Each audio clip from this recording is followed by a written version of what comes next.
सभी प्यारे भक्तों को राम राम। आज भगतमाल में से कथा करेंगे भगत राजा तोड़मान और भगत राज सुदर्शन।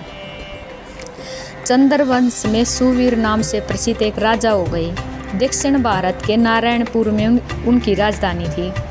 महाराज सुवीर के रानी नंदिनी के गर्भ में एक पुत्र हुआ जिसका नाम तोड़मान रखा गया। राजकुमार तोड़मान बड़े वीर थे। 5 ही वर्ष की अवस्था में उनके हृदय में भगवान विष्णु की भक्ति प्रकट हो गई थी। युवा होने पर पांड्य नरेश की सुंदरी पुत्री पदा के साथ उनका विवाह हुआ। विभिन्न देशों की अनेक राजकुमारियों ने भी स्वयंवर सभा में उनका वर्ण किया था। उन्हें देवराज इंद्र की भांति रिद्धि सिद्धि एवं सुख भोग की सामग्री सुलभ थी, तो भी वे उनमें आसक्त न होकर सदा भगवान के चिंतन में ही संलग्न रहते थे। एक दिन राजकुमार तोड़मान पिता की आज्ञा से वेंकटगिरी के समीप शिकार खेलने के लिए गए। शिकार में वे उन्होंने हिंसक जीवों का वध करते थे जो प्रजा के लिए भय उपस्थित कराने वाले थे। श्रवणमुखी नदी पार करके ब्रह्म ऋषि शुक और रेणुका देवी का दर्शन करते हुए तोड़मान जब पश्चिम दिशा की ओर बढ़े तब एक जगह उन्होंने पचरंगा तोता दिखाई दिया। वह देखने में बड़ा ही सुंदर था और भगवान श्रीनिवास का नाम रट रहा था। उसकी दिव्य आकृति और मधुर बोली पर राजकुमार मुग्ध हो गए और उसे पकड़ने के लिए उसका पीछा करने लगे। तोता उड़कर वेंकटाचल के शिखर पर जा पहुंचा। तोड़मान भी उसका अनुसरण करते हुए गिरिराज पर चढ़ गई, परंतु वहाँ वह तोता कहीं दिखाई नहीं दिया। पास ही श्यामक वन था। निषाद राज वसु जो भगवान श्रीनिवास के अनन्य भगत थे, वे वन की रखवाली कर रहे थे। राजकुमार को आते देखकर उन्होंने उनकी अगवानी की और उन्होंने प्रणाम करके विनती भाव से दोनों हाथ जोड़ के कहा, युवराज स्वागत है, कहिए आपकी क्या सेवा करूं। राजकुमार बोले, वनचरे इधर एक पचरंगा तोता उड़ा हुआ आया, क्या तुमने उसे देखा है? वह श्रीनिवास की रट लगा रहा था। मैं उसी को ढूंढता हूँ, बताओ वह किधर गया। वसु ने कहा, युवराज वह भगवान श्रीनिवास का तोता है। उसे श्रीदेव और भूदेवी ने पाल पोस कर बड़ा किया है। उसे कोई पकड़ नहीं सकता। भगवान को वह सुख बहुत ही प्रिय है। जब मैं भगवान की आराधना के लिए जाता हूँ तब तक लौट कर न आऊँ तब तक आप यहीं वृक्ष के नीचे विश्राम करें। राजा ने कहा, निषाद राज मैं भी भगवान के दर्शन करूँगा, मुझे अपने साथ ले चलो। वसु ने बहुत अच्छा कहकर युवराज को अपने साथ ले लिया। स्वामी पुष्करणी में युवराज सहित विधि पूर्वक स्नान करके वह दिव्य विमान में विराजमान भगवान श्रीनिवास के समीप गया। तोड़मान ने देखा बिल्व वृक्ष के नीचे भगवान का दिव्य विमान प्रकाशित हो रहा है।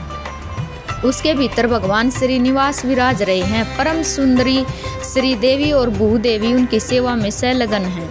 उनके शरीर अंगों की श्यामलता अलसी के फूल से सुशोभित हो रही थी। नेत्र खिले हुए कमल दल की भांति सुंदर एवं विशाल थे। 4 भुजाएं थी। भगवान के अंग अंग से उदारता प्रकट हो रही थी। उनके मुखराबिंद पर मंद मुस्कुराहट की छटा मन को मोह लेती थी। शरीर अंगों पर मूर्तिमान होकर भगवान की सेवा कर रहे थे। युवराज भगवान का यह अद्भुत रूप देखकर मुग्ध हो गए। उन्होंने अपना तन मन धन एवं जीवन उन्हीं के चरणों में न्योछावर कर दिया। उन दिनों वहाँ गए वे सभी बड़भागी भक्तों को उनके प्रत्यक्ष दर्शन होते थे। निषाद राज ने भगवान का पूजन करके उन्होंने मधु मिश्रित सावा का भात निवेदन किया और प्रसाद लेकर राजकुमार के साथ वे पुण्य अपनी कुटिया पर लौट आए। रात में उनकी कुटिया पर रहकर राजकुमार ने सत्संग का सुख उठाया और प्रातःकाल सेवकों सहित अपने नगर को प्रस्थान किया। मार्ग में उन्होंने सुकमुनि तथा रेणुका देवी का भी कृपा प्रसाद प्राप्त हुआ। कुछ दिनों बाद राजा सूरवीर ने अपनी पुत्र को राज्य दे दिया और सोमवामन प्रस्थाश्रम ग्रहण किया। महाराज तोड़मान धर्मपूर्वक प्रजा का पालन करते हुए भगवान की आराधना में तत्पर रहने लगे।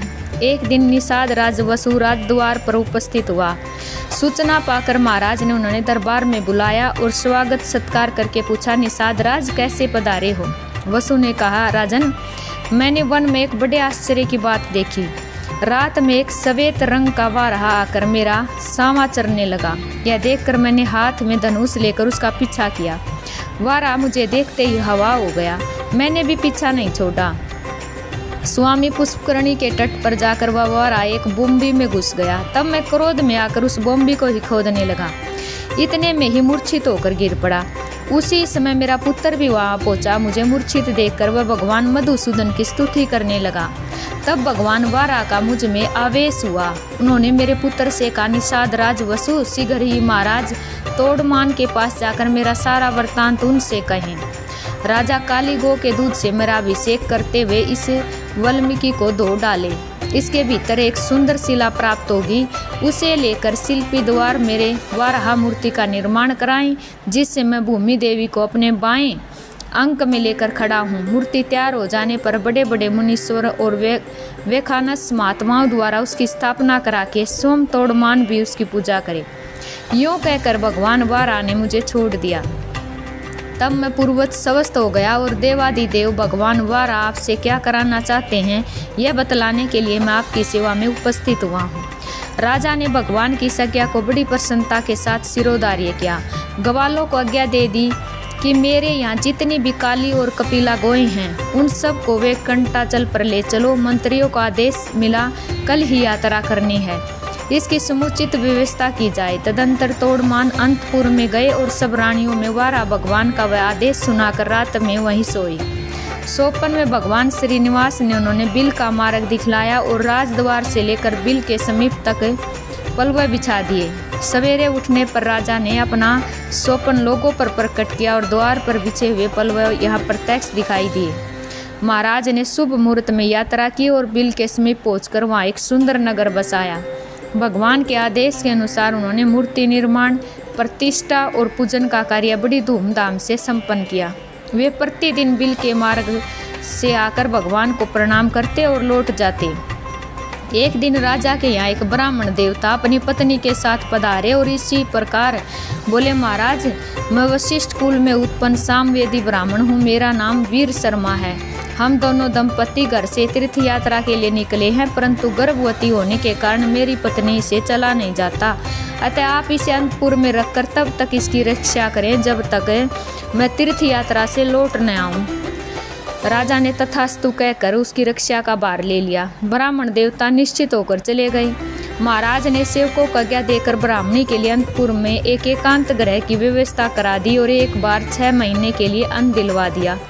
ब्राह्मणी पतिव्रता और लज्जावती थी, वह किसी भी पर पुरुष से बात नहीं करती थी। 6 महीने तक तो वह उस अन्न से निर्वाह करती रही। देववश राजा को ब्राह्मणी की याद न रही और 6 महीने बाद अन्न का अभाव हो गया, तो भी ब्राह्मणी ने स्वयं मुँह खोलकर मांगा नहीं। बेचारी भूख की पीड़ा सहती हुई मर गई। ब्राह्मण देवता तीर्थ यात्रा पूरी करके 2 वर्ष बाद लौटे। तब तक ब्राह्मणी के एकांत निवास में कोई नहीं गया था। ब्राह्मण ने महाराज के दरबार में उपस्थित हो गंगा जल से भरी हुई एक शीशी भेंट की और अपनी पत्नी का कुशल समाचार पूछा। महाराज को अब याद आई। वे शंकित होकर अंतपुर में गए। ब्राह्मणी की मृत्यु हो चुकी थी। यह जानकर वे चुपचाप बिल के मार्ग से भगवान श्रीनिवास के समीप वेंकटाचल पर चले गई और भगवान से सब समाचार कह सुनाया। भगत वत्सल प्रभु ने देखा राजा तोड़मान ब्रह्म श्राप से भयभीत हैं। तब उन्होंने सांत्वना देते हुए कहा, राजन यहाँ से वह पूर्व भाग में जो अस्थि सरोवर है उसी में द्वादशी तिथि को आकर ब्राह्मणी के शव को स्नान कराओ और वह जीवित हो जाएगी। भगवान श्रीनिवास का यह वचन सुनकर राजा अपने नगर में आए। फिर अपनी रानी और ब्राह्मणी के शव को भी अलग अलग डोलियों में बिठाकर भगवान का दर्शन कराने ब्याज से चले। अस्थि सरोवर में पहुंचकर उन्होंने रानियों को स्नान कराने की आज्ञा दी। रानियों ने स्वयं स्नान कराते समय ब्राह्मणी के शव को भी उस सरोवर के जल में डाल दिया। भगवान की कृपा से वह जी उठी, उसके सभी अंग पूर्वत हो गए। तत्पश्चात ब्राह्मणी रानी के साथ सरोवर से बाहर आई और तीर्थ यात्रा से लौटे हुए अपने पूज्य पति से प्रसन्नतापूर्वक मिली। राजा ने बहुत धन देकर ब्राह्मण दंपति को आदरपूर्वक विदा किया। ब्राह्मण ने अपनी स्त्री का समाचार और भगवान वेंकटेश्वर का अद्भुत प्रभाव सुना। वे राजा को आशीर्वाद देकर प्रसन्नतापूर्वक अपने देश को लौट गए। एक दिन महाराज ने एक भगवत भक्त कुमार दंपति के परम धाम गमन की अद्भुत घटना अपनी आंखों देखी। फिर तो उसका मन इस संसार के सुख भोग से सर्वथा विरक्त हो गया। उन्होंने अपने पुत्र श्रीनिवास को राज्य देकर स्वयं वेंकटाचल पर बड़ी भारी तपस्या की। भगवान ने प्रत्यक्ष दर्शन दिया और कहा, राजन वर मांगो। राजा ने भगवान के नित्य धाम में रहकर उनकी सेवा का सौभाग्य मांगा। भगवान ने एवं वस्तु कहकर भगत को अनुग्रहित किया। राजा ने प्रभु के चरणों में साष्टांग प्रणाम करके इस नश्वर देह को त्याग दिया और विष्णु सारूप्य प्राप्त करके दिव्य विमान पर जा बैठे। उस समय देवता और गंधर्व आकाश से फूलों की वृष्टि करते हुए उनके सौभाग्य की बुरी बुरी प्रशंसा करने लगे। इस प्रकार राजा तोड़मान ने अपनी अनन्य भक्ति के प्रभाव से भगत वत्सल श्री हरि का जरा मृत्यु रहित पुनरावर्ती शून्य वैकुंठ धाम प्राप्त किया। भक्त सुदर्शन। सूर्य के तट पर सरयू के तट पर समृद्धशालिनी अवध्या नगरी पुष्पपुत्र महाराज धरुसंधि के सुप्रबंध से अमरावती को विलज्जित कर रही थी, जिसमें महाराज धरुसंधि देवराज सदृश्य सुशोभित थे। उनकी 2 स्त्रियां थी, पटरानी कलिंगा राजतन्या मनोरमा और छोटी उज्जैनी पति दुहिता लीलावती। मनोरमा से सर्वलक्षण संपन्न भक्तराज सुदर्शन का और लीलावती से शत्रुजित का जन्म हुआ। महाराज की दोनों पर सम दृष्टि थी, दोनों का लालन पालन साथ ही होने लगा। महाराज को आखेट का व्यसन था। देव से एक दिन सिंह के शिकार में उनके साथ ही महाराज की भी मृत्यु हो गई। मंत्रियों ने महाराज की पारलौकिक क्रिया करवाकर सुदर्शन को राज्य देने का विचार किया। इतने में ही उज्जैनी पति युधाजीत और कलिंगा नरेश वीरसेन दोनों अपने अपने दोत्रियों के हित के लिए सैन्य सहित अयोध्या में आ डटे। बात ही बात में लड़ाई छिड़ गई। वीरसेन युधाजीत से लड़कर वीरगति को प्राप्त हुए और बाल पुत्रा मनोरमा भयभीत हो पत्नी मंत्री विदल से परामर्श करके सुदर्शन को लेकर विदल और दाये के साथ निकल गई। गंगा पार होकर सब महर्षि भरद्वाज के आश्रम में आए और उनसे आश्वासन पाकर वहीं रहने लगे। उधर युधाजीत भी अपने दोत्र शत्रुजीत को सिंहासन पर बैठा मंत्रियों को राजभार सौंप अपनी राजधानी को चले गई।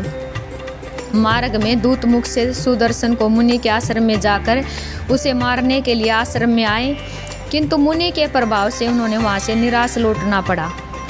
मंत्री विदल निष्पुंग थे, जिससे संस्कृत में कीलब कहते हैं, और आश्रम में बार बार मुनि कुमारों के मुंह से कीलब कीलब सुनकर बालक सुदर्शन भी कीलम करने लगा।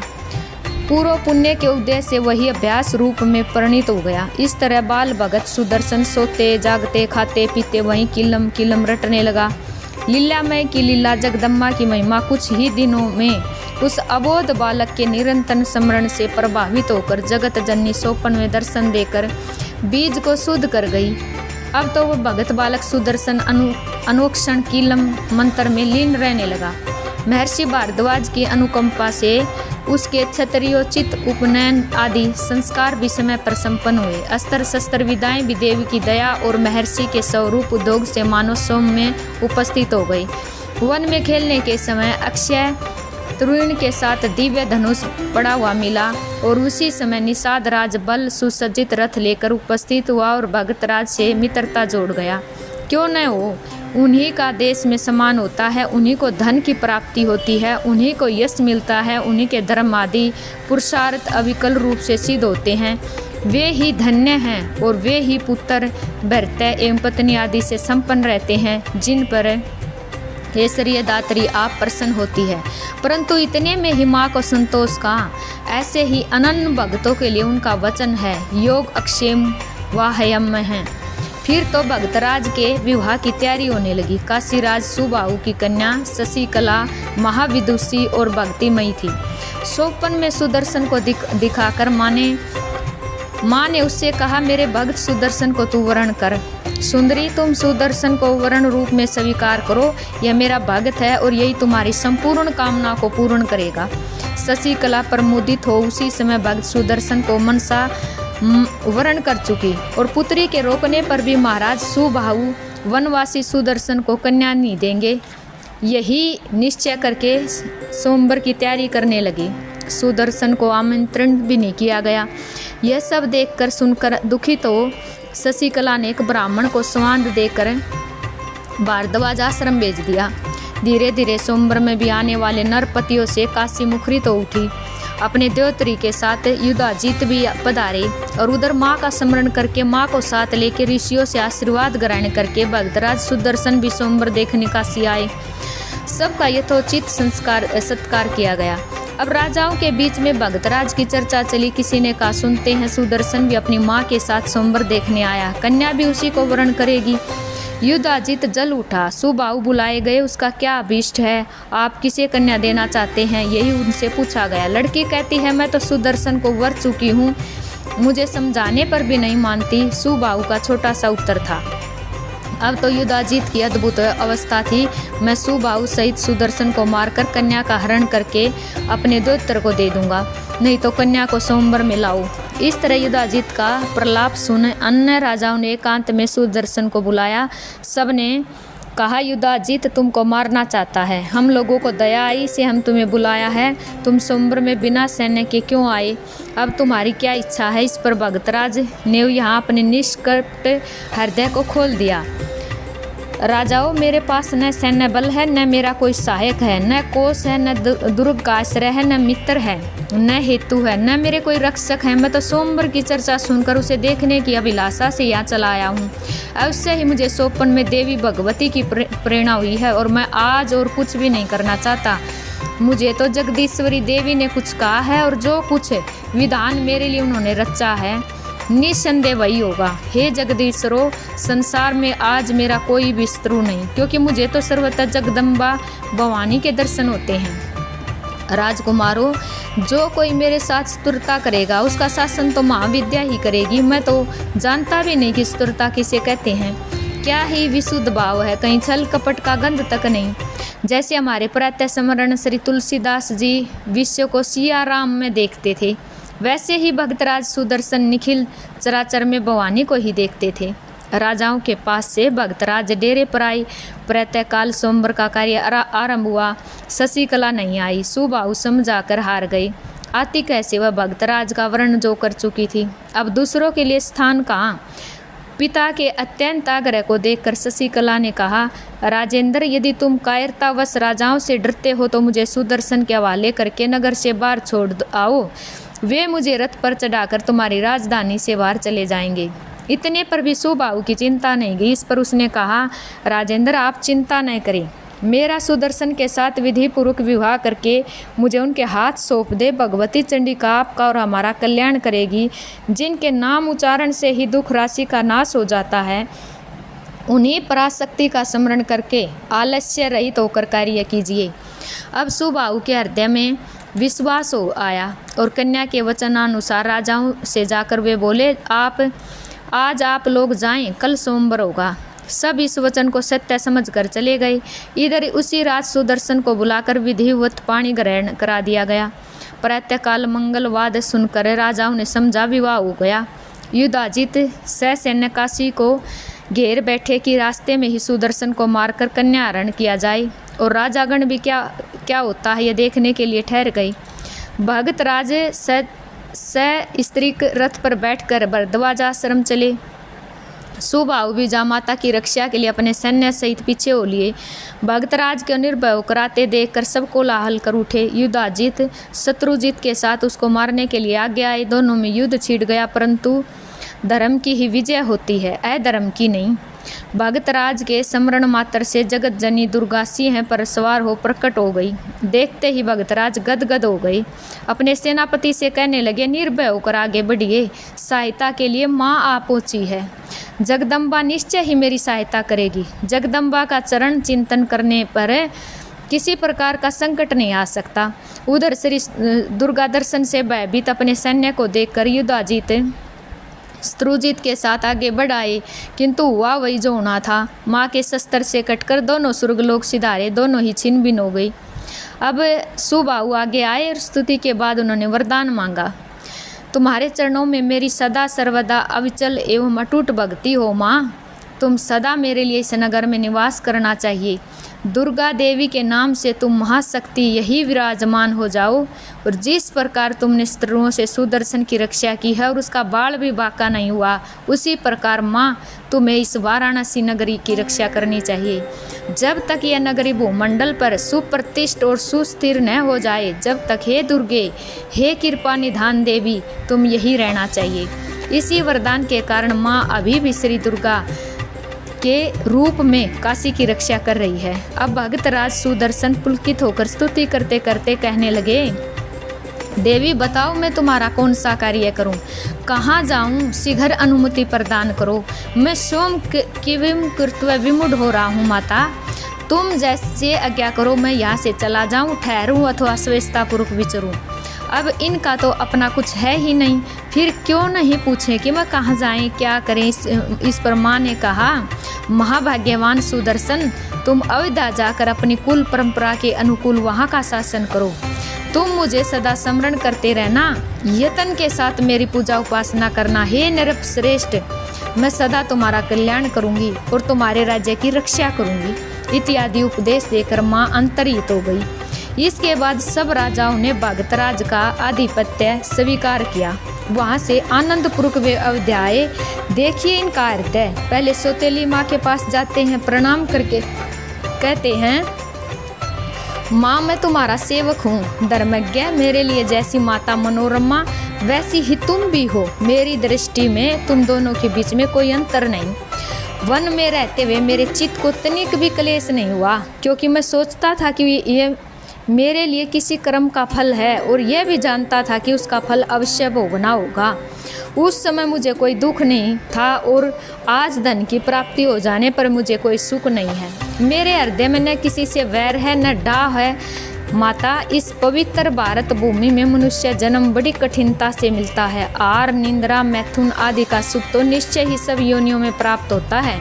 इस मनुष्य शरीर को पाकर धर्म का अनुष्ठान करना चाहिए, क्योंकि मनुष्य को इसी से स्वर्ग आदि लोकों तथा मोक्ष तक की प्राप्ति होती है, जो अन्य योनियों के लिए दुर्लभ है।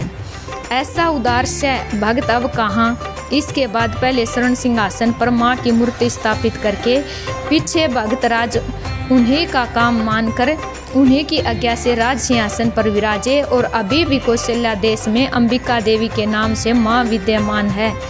और इस तरह भगतराज सुदर्शन श्री जगदम्बा के प्रसाद से यह जीवन अखंड राज्य भोग कर अंत में मणिद्वीप को सिधारे। सभी प्यारे भक्तों को राम राम जी।